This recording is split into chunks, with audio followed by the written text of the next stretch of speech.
There you go. All right. Welcome, welcome. So, thank you for coming to join us for the info session for the Morocco Women's Journey in November of 2027. Let me let this person in. Okay. And so I'm going to get started. I will introduce myself and then hand over the introduction to Siham. So I am Lene, and I am a travel advisor and founder of the Traveling Trendy. I have been an advisor for the last 2 years and have previously have been a nurse for the last 14 years and have transitioned over into entrepreneurship.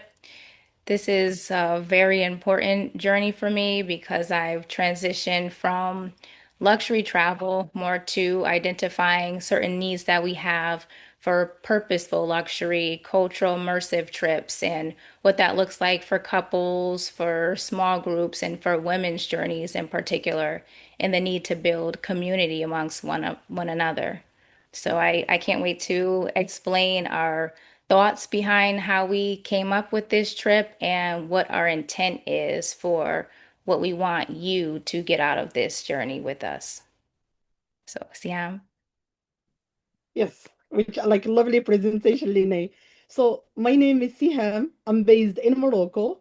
I am the first woman here as a local who started the company rooted in culinary and luxury heritage tours. And when we're mentioning the word luxury, I mean it's still luxury, but we love the luxury that has the meaning and that has more in depth. So this is what both me and Lenai are striving for and looking forward to apply during like your journey. Lenai, over to you. So, why we actually created this journey. So, I'll tell you actually a backstory of how we met and just the power of connection and community. So, there's so many women's groups that we were members of and didn't even know. So, there were times where I would bring up something to her and she's like, "Oh, I'm a member." Or she would say something to me and I would say, "Oh, I'm a member of that group." And so, sometimes the groups are so big, we missed each other. But one of the groups that we are both a member of is Entreprenista. And in that group, we had a mutual connection who was Laura Diaz. And she reached out to me and she said, "Oh, I need you to meet this woman, Siham. I think you would love her. I think you guys would be a really good fit together." I reached out to Siham and we sat down and had a conversation. And it literally felt like I was speaking with a friend. And in that moment, I felt heard, I felt understood, I felt supported, and like she would be the one who can really carry this journey and help me articulate and orchestrate this trip so that we can have the outcome that we're looking for. So this has been honestly our labor of love because it is a journey that has stretched us both individually and collectively as we've come together. And what that looks like is, one thing she mentioned is saying Morocco's first woman. And when you hear those words, and it has to send something inside of you to make you realize that there were challenges for her to be Morocco's first woman, anything. Whatever words that come after that, that means that there's always going to be some opposition when you're the first one to show up and lead the way and pave the path because it's a path that others you're not walking behind anyone, you're creating it yourself. So coming and meeting with her and having that understanding, especially as being the one who is the youngest in my family, but the first to do a lot of things in boldness and confidence, it has been quite interesting journey. For me personally, I didn't know that I was going to be able to relate to this journey as much as I did because as we were building and planning together, there were things happening in my personal life that allowed me to go back in and look at the itinerary and reflect from a place of compassion, but also from a place of resonance. So it is very personal to me. And as we get to explaining some of the whys and breaking down the trip, I will go back and explain what that looks like and how this journey and planning the trip was actually a healing journey for me. It was a healing journey for her and us really binding together and being able to test the boundaries of what real partnership looks like, especially from across, across the sea. And so for me in the US, she's in Morocco, and we're not having this transactional relationship with one another. We're actually building community together. And I'm really excited for this. I'm happy that this has happened, and I can't wait to explain more about this trip. So let's talk about why Morocco. So after the beautiful presentation Lene shared and like how we met and all of that, I mean, the first like answer that I have to this question is why not Morocco? I know like that a lot of people are thinking, a lot of travelers are thinking about different destinations, and Morocco could be part of it. But honestly, like when you're arriving to Morocco, you're not arriving to one country. You're arriving to 10 different countries within one country. This is how we explain it. As you travel, the road change, the landscape change, the colors change in themselves. Like Yves Saint Laurent said, Marrakech has taught me colors. So this is like the word that he described Marrakech. And also once walking into his beautiful like garden, the Majorelle one, and the Yves Saint Laurent Museum, all what you're seeing is these beautiful colors, including the beautiful blue, the yellow, the mixture. I mean, everything is pretty well detailed. While you are outside in an Arabian market, you're feeling the Arabian feel, like you're outside, you're seeing the vibrancy, you're seeing the locals, and you're having people who are going to decode every single piece of the culture for you. You're, of course, like your mind resonates more with the space that you start enjoy and observing as well. I mean, whenever like we're taking our bodies to any new country, first of all, we are overwhelmed. Second of all, like we don't know what's going on. We might get tired. I mean, all of this like details has been discussed into how to pace the itinerary in a way that people like will enjoy it and be part of it as well. Being in the space, that's the main thing. So Morocco is culture. Morocco is tradition. Morocco is landscapes. Morocco is a lot of beautiful things. And I mean, I can like keep talking and talking for 20 minutes and not even finishing.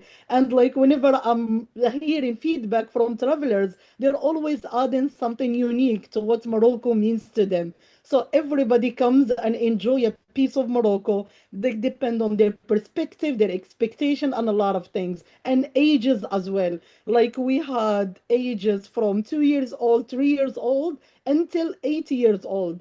Plus, I mean, not just 80, that's the limit. We have hosted people who are 90 years, 95, and they all like come in with the purpose that they want to enjoy Morocco, and they all find a way how to enjoy it without like feeling like overwhelmed and all of that. So now I do want to go into the selection of our NGOs and what Yeah. that looks like and the women that we're supporting in this itinerary. Yeah. Well, I mean, like the idea, the first time Linnea and I have spoken is the focus on the community, which is important. So, like when you're coming, I mean, the fact when you're opening the door of the airplane and you're stepping in Morocco, like the first like thing, it's about how to support the community and also feel it and see the value of it. So we have selected different people, people who are part like of tourism and people who are not even part of tourism, but they're still like need like they would love to be part of it from that sense. Like we go and select families who have never worked in this like field. And when you're going with the, like when you're sitting with them, you're not just hearing from someone who has a license in this and this or a license in this and this. You're like actually feeling the natural vibe of the locals. So you're sitting with these families, you're cooking with them, you're learning from them, you're asking them questions. The idea is not a show. This is not a show. And this is not like a demonstration at the same time. This is a moment to really just pause, have 3 or 4 hours with that family, and then start asking questions and be like, trust me when I said like you will have more questions than what you would think you might have, because once you are in the moment, then you start saying, oh, like this is how the house looks like. So where the family is staying, where is the bedroom, where are these things? Like, do you cook every day? Do you make bread every day? So like you start to want to know like the deep inside of the culture. And when you're walking outside, you're just seeing closed doors. Not because Morocco is a closed country, but of course, like if I'm walking in Spain, everybody is closing their doors. Same in the USA. Nobody like has that open door invitation. But once you're stepping inside, then you're seeing what's behind these walls. Also, like we are supporting women who are like having their own association as a part of this journey. And I'm gonna go with one example, Lene, who is Amina Yabis, and she is based in Safaro, and she is just an impressive woman. That's like what I would say. Like I've hosted many women trips, and the moment I'm sitting and I'm translating the same things to the groups, and I'm still fascinated by her story. And this is something that I'm hearing like repetitively. So it's not just like, oh, once a year or twice a year, because what she has done is just like beyond the rules and beyond the control of the country. She came in a small village, and basically women, their voices are not heard, of course. And she started this association how to make from jilaba, which is our traditional clothes. Like we have buttons of jilaba, and she make from them jewelries, earrings, bracelets, I mean necklaces, and everything that you might think of. And when she started, nobody wanted her to start this, because like the women over there are all making the buttons of this jalaba, but they're giving it to the man to go and sell it, and then they're giving them just a small margin back to the women. But she said, why is that? Why the women would not be able to benefit, since we are the one who are doing the hard work? So the first women who joined her were widowed, because they have nobody to look after them, or divorced, because back then, I mean, a divorced woman unfortunately was seen as unwanted women in the society, but now things have changed. And also, like I would say, women who have nobody to support her. So she started with 5 or 6 women who have helped her, and right now she is leading 40 women who are helping her toward this process. She has been everywhere, USA, Canada, like everywhere that you can think of. She has been there and presented like her work. And this is how popular she is. And she is so down to earth. But I don't want to go deeper into her story because there are so many angles. By the time you're going to travel and then sit with her and hear her stories, that's like when you're going to feel everything that we're trying to share with you behind the screens right now. So now I want to go into who this trip is for. And I am going to go dig a little bit deeper because I'm going to intertwine some of my personal journey into this story. So, as we were building this itinerary, when I first came to Siham, I came as a woman who had just lost her mom and a woman who was a wife, who was a mother, who was a nurse, and a daughter. And before I lost my mom, it was also taking care of her while she was sick and helping my sister with those things and what that looks like to be in the sandwich generation, but at a much younger age. Because many of us now are in the sandwich generation, but we're in our 30s. And so it's not the 50s anymore, 50s or 60s. We're about 20 to 30 years earlier. And as I was matriculating through, then it became someone who had to identify what she wanted for herself and also make a decision on what was working in my own marriage. So then even through this process of building this trip together and going back and forth, I've had personal discussions with her saying, "Listen, my marriage is not working, things are happening." Since then, I'm now divorced. And so now being able to really understand what that looks like for a woman who is, you have to make a bold decision to step outside of what the cultural norm is, outside of what society tells you to do.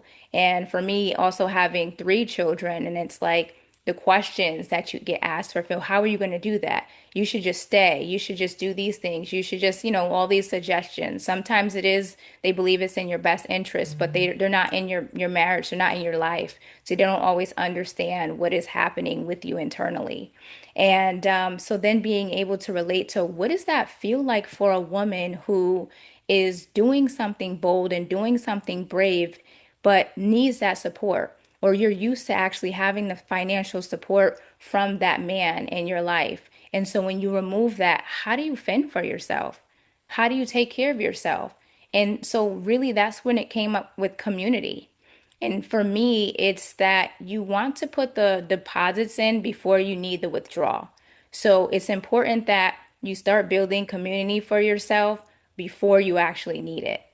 And I think sometimes for us as women, that's the hardest thing to do because we're so busy in survival mode and just, okay, what do the kids need? What does my husband need? What do my parents need? What does my family need? That, we put ourselves on the back burner. And then when we actually need something, we didn't actually establish the foundation. And so then we fall apart. And so, what does that look like as a woman and as someone who is built to become a leader and be able to support other women? What does that look like for us to come into community? And then, how would we reflect that even in this itinerary to highlight that? So, for the people who this is for the women who this is for, again, this is an intimate journey. So, there's only 10 people coming. And that is because I don't want it to be big. I don't want it to be loud. And I've been testing out these theories in different group settings. And when we're in smaller dynamics, we can talk about really deep and hard things. Like, I don't really know who I am right now. And I was ashamed to tell anybody, but I feel comfortable enough talking about this. Or I swear to you, one of the common topics in a lot of my women's group right now is menopause. We can talk about it. What does that look like? And what does that look like across cultures? Because we're all women, so we'll all be going through it, or either are going through it or have gone through it. So just being able to have these deeper discussions and building community in this really intimate way and bringing people from across the world to come and meet and eat together, break bread together, to understand that realistically, we're not as different as you think. So this is for women who are definitely open-minded, would like to step out and have that cultural experience, are looking to build community. So either women founders who have been building on their own thus far, and you need that break. And you need that break in a group of people who get it. So that would be for you. Someone who is, an empty nester now, and you did all the child rearing, you did all the things, and now you look up and it's like, okay, what now? What do I do now? If you're somebody who is divorced, then you're still looking to figure out, how do I form these women's groups? What does it look like to now come back and communicate? Or if you're widowed as well, how do I immerse back in society after devoting myself to, this person my whole life? What does that look like? So it's many different people. If you're looking into doing solo travel but don't quite want to travel by yourself and you're looking to go into a group, this is for you too. So it's really for women across the diaspora. And I actually am looking for it to be not for just one age group, but for more of a range, because also in that community building and connection, one thing we lost is that passing down of information and storytelling from one generation to another, but not even just it going backwards from the old to the young. It also needs to go forward from the young to the old, especially in today with all the AI and technology changes and things. How young people are growing up now is completely different than even how I was growing up, or even how someone 50 plus was growing up. So it's important for us to be in that community and have that dialogue and exchange so that we can grow together as a community. That is really what I would like to see, and that is what I'm hoping for this particular trip. So now let's go into a few questions. So I'm going to actually go ahead and ask some of the most common questions. And so some of them Siham will answer, some of them that I will answer. And the first question is Morocco safe? Yeah. I mean, absolutely and 100% it's safe. Like one of the situation that it's happening right now, and unfortunately it's affecting us while we're not even involved in it, which is like the Middle East situation. Morocco is far away from the Middle East. And like there are direct flights from the USA, the UK, Europe to Morocco. So from wherever you're coming, you're not passing from the Middle East. That's the first thing. And you're coming directly to the country, which is facing like Spain, 40 minutes by ferry from Spain. So this is how close you are, or 1 hour flight like from Spain. This is how close we are. We are located in north of Africa. That's the location of the country. I mean, safety, like I would say a traveler would feel, or a her, even on her own, will feel much more safe, like inside Morocco, like in every place in Morocco. Of course, there are tips that we're sharing, similar to where you're traveling like worldwide, basically including like let's say if someone is coming to you in the market and trying to show you what they are like making, like one of the things that the women start to respond to naturally is that they want to avoid the situation. And this is when we're saying, no, you're not supposed to avoid it, because that means that you're giving the chance to that person to think that you are just playing the hard like player. You just like want him like to ask you for more, purchase for me, like get for me. Why this is not what you want. So the moment you turn, that means that I see you. That's the first thing. And then you're saying la shukran, which means no, thank you, believe instantly. But this is like how the cultural mentality is different. For you, avoiding means that they're gonna leave. For us, avoiding means that we'll still have a chance with you. Because this is how they do it to the locals, so they apply it to everyone. And they don't think that you just want them like to leave. So like there are tips that both Lena and I would share with you, like just that's gonna make you feel like, oh, I can handle this, I can handle that. Be like feeling empowered and like confident in terms of exploring on your own and enjoying on your own. And this is during the free time and with us, like during every time that we're preparing. So Morocco is safe. Morocco is 100% safe. I've hosted women groups. I've hosted a solo woman who stayed here 18 days, 17 nights, and she enjoyed every day of it. Every single day was a highlight. Like sometimes she was texting me between 2 days saying, "Oh my God, this has been fabulous. I've done this on my own. I like that." And this is like what we like. We don't like just like to hold people that they are like in this eggshell that it's gonna crack or something like that. We want you to feel, no, like I can manage doing this on my own. This is like the way how we would like you to travel. Wonderful. So Yeah. the question is, will I know anyone? You may not. If you bring someone with you as your roommate and your partner, then you will. This is actually a journey where you can, bring your best friend. It can be a mother-daughter trip. It can be a sister's trip. So you can, if you would like to have a person that you know as your roommate, yes. If not, then no, but this will be an opportunity for you to open up and be able to make connections with other people. And you'd be surprised how that actually works. And anybody who's going to college, you had that moment where you didn't know who your college roommate was going to be.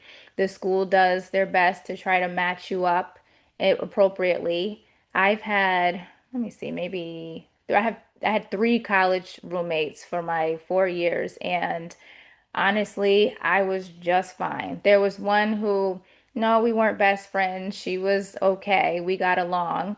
And funny enough, funny story about that. She ended up dating one of my guy friends, and I had no idea until I go in my dorm room one day and he's there, and I'm like, "What are you doing here?" So it's a small world with things, and you just never know. But the important part is for you to be able to open yourself to those experiences, but also there will be opportunities where we'll be meeting together so that we're getting to know one another before the actual trip. And if there's anybody locally, then I would most certainly like to do a local meetup where we can all do so in person. Um, can I can I travel alone? The Yes, 100%. Yeah. Like you can travel alone and you can spend as much time as you want. Like also like what we love about this journey, Lena and I, when we both start talking, it's not about like rushing it. Like this is not rushing. This is not packing and unpacking, which we don't like, both of us. This is how we vibed instantly. Oh no, we want people like to pose, we want people to enjoy, like to do this, to do this. So like the idea is even if you're traveling like on your own, you can still do a lot and allow yourself moments to connect more with the locals and sit with them and talk with them.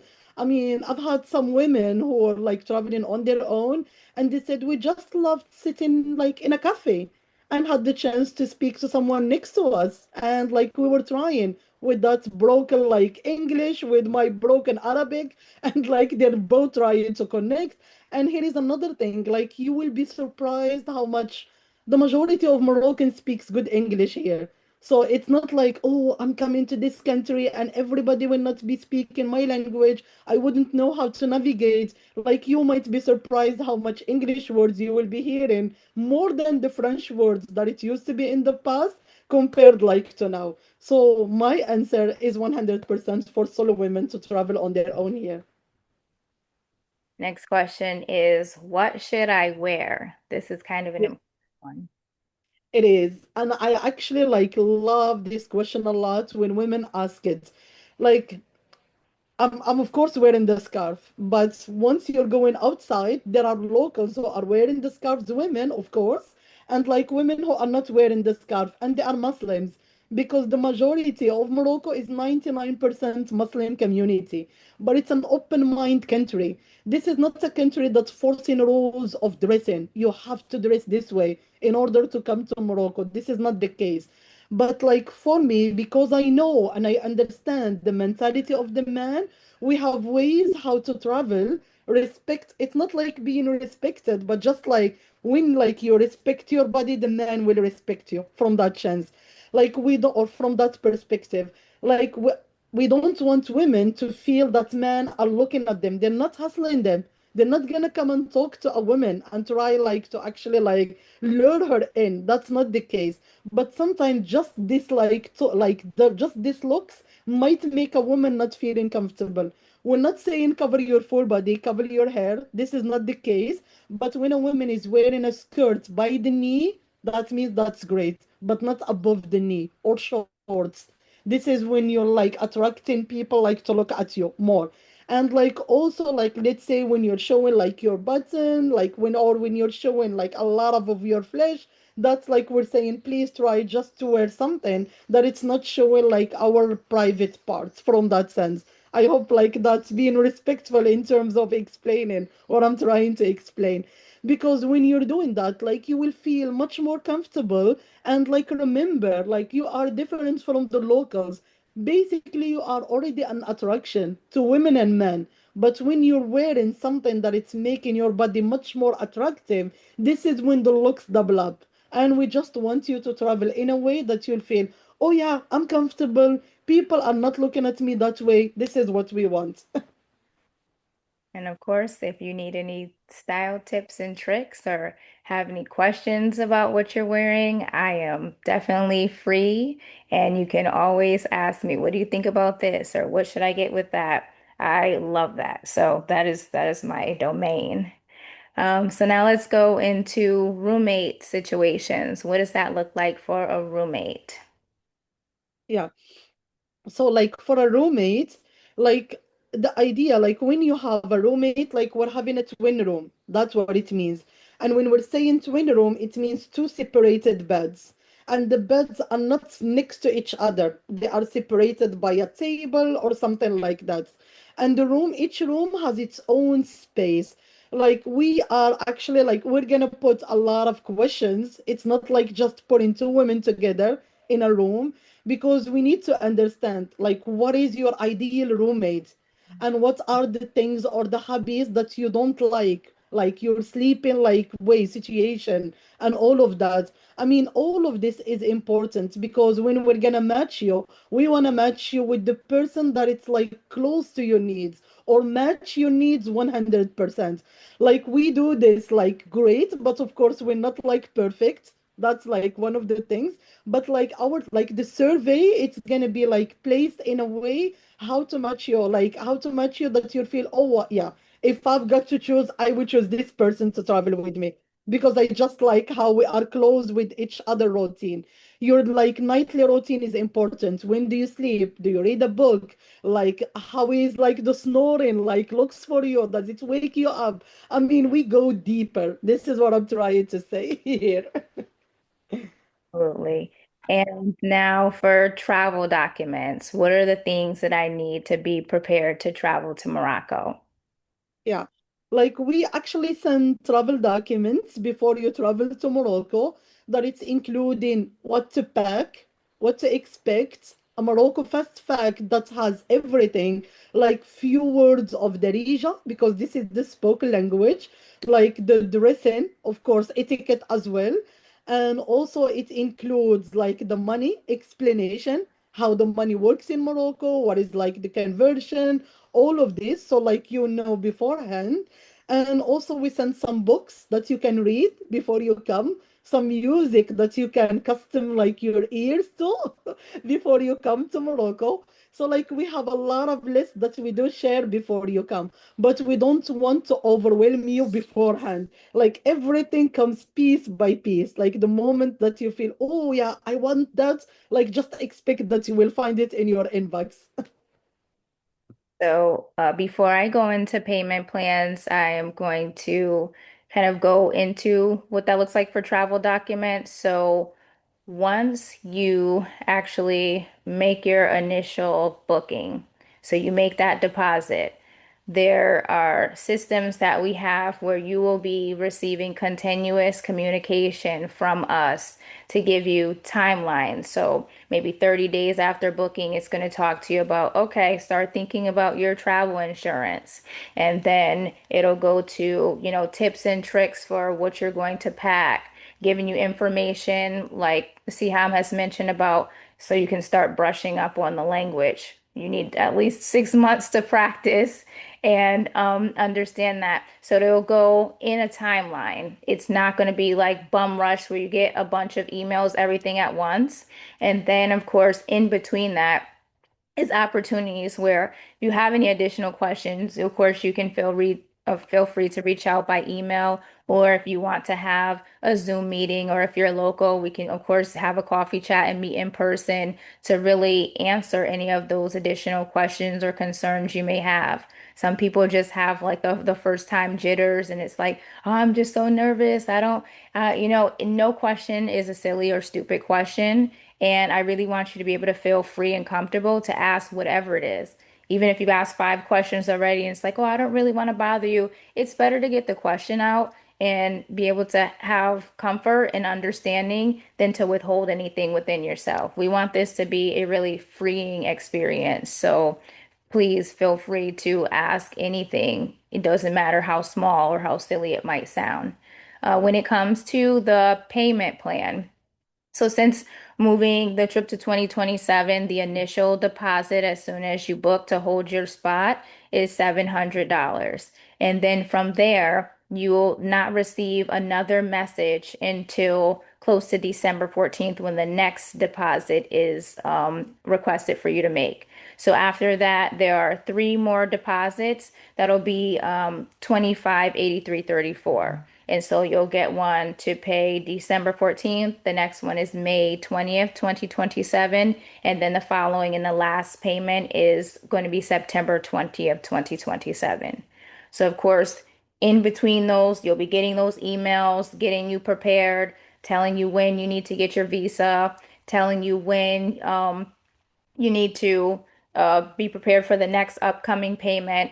Any additional information, you'll be receiving that in between those emails that you'll get for payment. And then also when it's a good time to book your flight. So you can do it as soon as you would like, but then there's also this sweet spot in a window in which, especially that's why pushing it to 2027, we want to get some good flight prices. So that is what our goal is and what we're looking to have. I do want to backtrack and go into, I wanted to do the questions first and then go into the itinerary a little bit deeper because now we're going to just talk about some of the distinctions that we adjusted in the itinerary. So, two things that I wanted to talk about. One is just the change in the desert camp. And so I'll let you explain, Siham, which funny enough, originally it was Anara Desert Camp. It is still under the same company umbrella, but they have changed us and moved us because we are a group. So I'll let you explain that. Yes. So basically, in our like whenever there is, I would say, a lot of interest into a property, the property like is receiving a lot of requests, then changes do happen at the same time.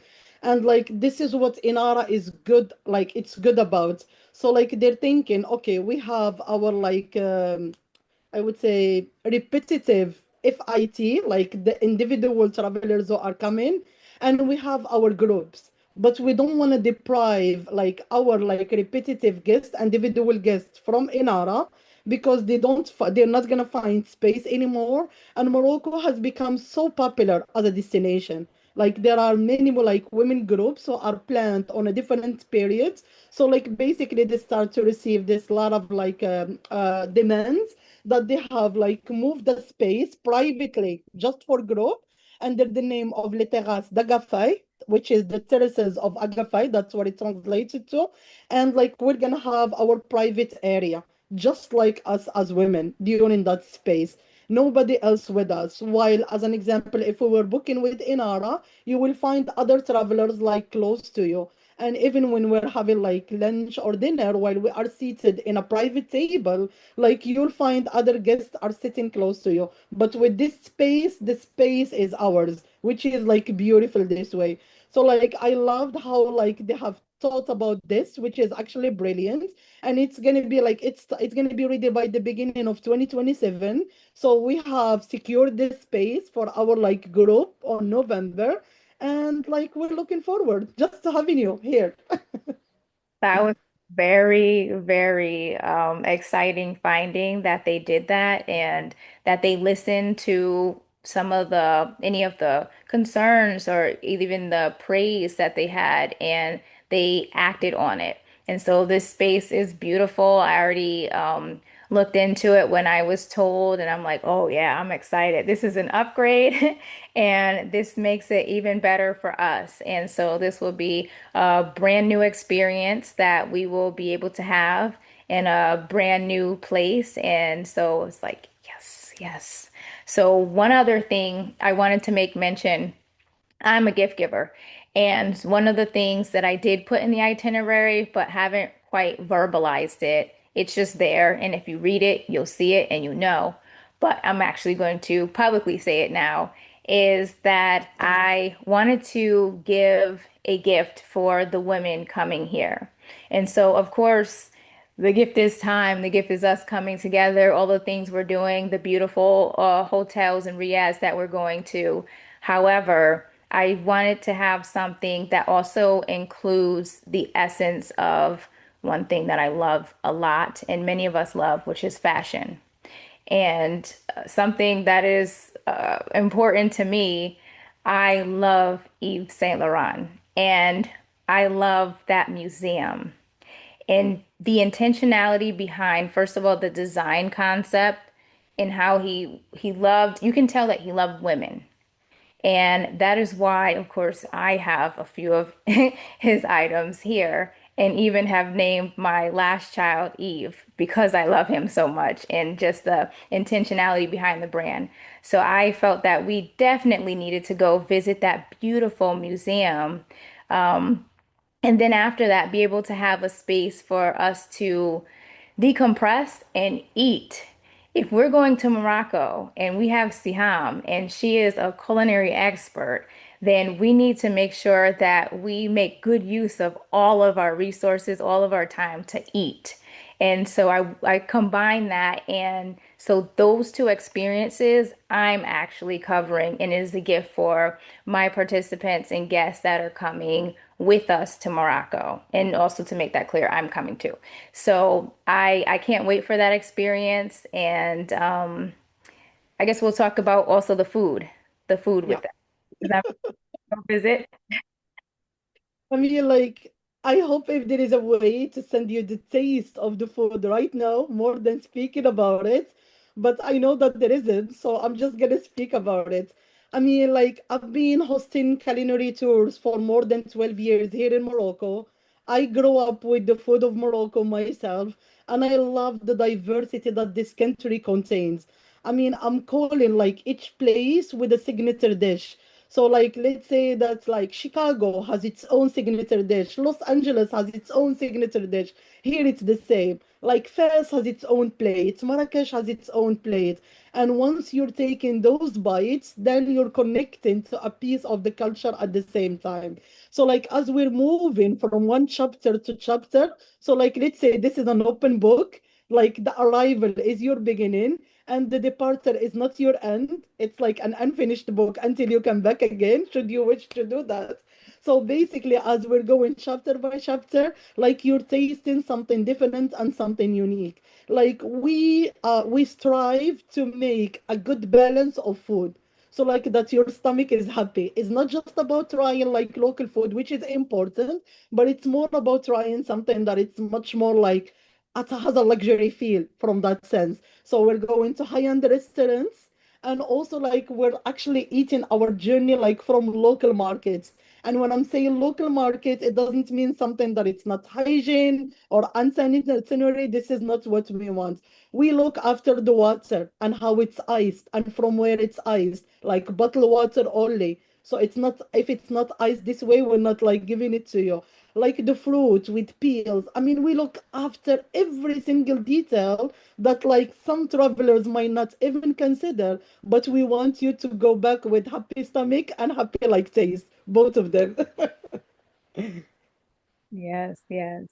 And so that was really the last thing. I don't think we did. Oh, I do want to make mention of one more thing because some people who have gone to Morocco and you look at the itinerary, you might think that it's a little backwards. And it kind of is, but it's intentionally put that way because when we were pairing the hotels with the itinerary and the flow of the itinerary, the one common thing is, well, first of all, I just need to mention we have the I would say it, I don't even want to say one of because I really think that is the most beautiful hotel in Morocco. But to be able to have that, have the views that it does, the dynamic that it does, it just made sense to put it at the end of the trip. And I'll let you do a little bit more explaining of that. Yeah. So like Richard Branson property, which is Qasbat Tamadud, yeah, it's actually like the best property in Morocco. And this is not just my comment. This is every traveler comment who went to high-end accommodation all around Morocco, but nothing has been compared to Qasbat Tamadud. The reason why, because Richard Branson is building inside the Qasba a community in itself. So you feel that the stuff like during COVID, and like he maintained every staff member. He didn't let go of anyone, while others have done some like unpractical ways from that sense. As you know, COVID has shown a lot of things in terms of business. And also like during the earthquake that happened years, like 3 years or 4 years ago, like this is when Richard Branson property has closed its doors for 1 year and they were doing a lot of renovation and like at the same time they didn't let go of any of their stuff. All of their stuffs were like on a payable basis. Even Richard Branson has traveled himself like to the Qasba during that time, and he reached like to the authorities and he said, I would like to like help the community, the houses that it's close to that village, like to help them grow, like to be, sorry, to help them rebuild like their homes. But the authorities said to them, not yet, because like we're still at the earthquake phase. So basically, let's wait 1 year and then you can do like something, like you can participate. So like this is like I have to say it like this is like one of his appropriate way of like just making sure that everybody feels that he's a part of his space. So like we were like lucky to be invited to his reopening, and I have a picture with him personally, which is like great. So I've got the chance to meet him in person, and he is so down to earth. His property is so beautiful. And when Ali and I were discussing together, we said we're not gonna include anything for you that afternoon. This is like the answer that we come to, because it's not about doing an activity. Like being there is an activity in its own. So we wanted you just to enjoy the space, just to relax, just to have a lovely last night in Morocco, and then be there and enjoy like all the facilities. That's the main purpose of the last night. Even the welcoming dinner will be planned before that night. So the will like the farewell dinner, it's not like during like the Qasbat Samadot. It's before Qasbat Samadot. So at that night you are free to plan your dinner the way you want to. Yes.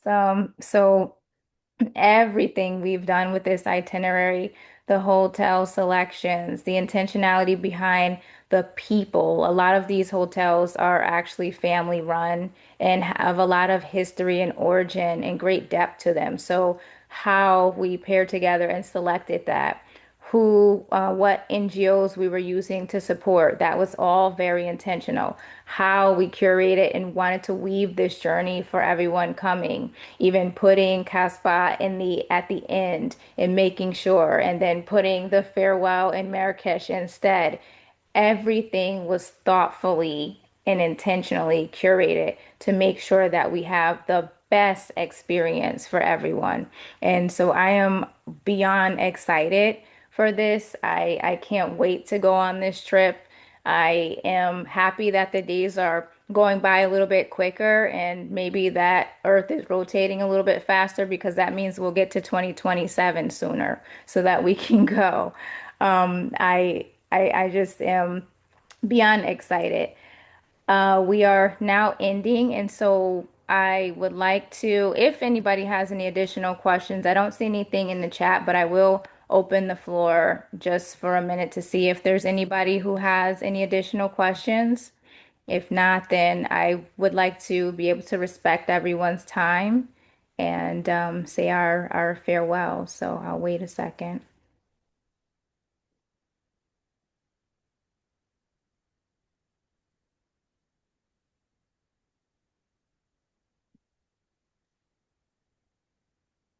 I don't see anything. Yeah. By the way, like you are on unmute. If you were trying to speak, please feel free to unmute yourself. I know we did a good job answering, so there may not be any Yeah. questions. If anyone's shy, of course, you can feel free to ask anything later.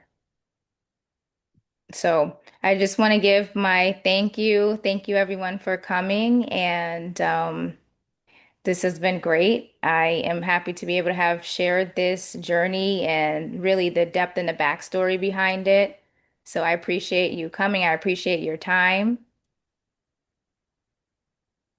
You have anything, Siam? Yes. Well, I mean, thank you for coming today. Thank you for joining us. Thank you for listening to it. And we hope that we inspire your way, like for you to come to Morocco and just enjoy this fabulous country. Like, not just put it on the side, but come and do it. Like, be here.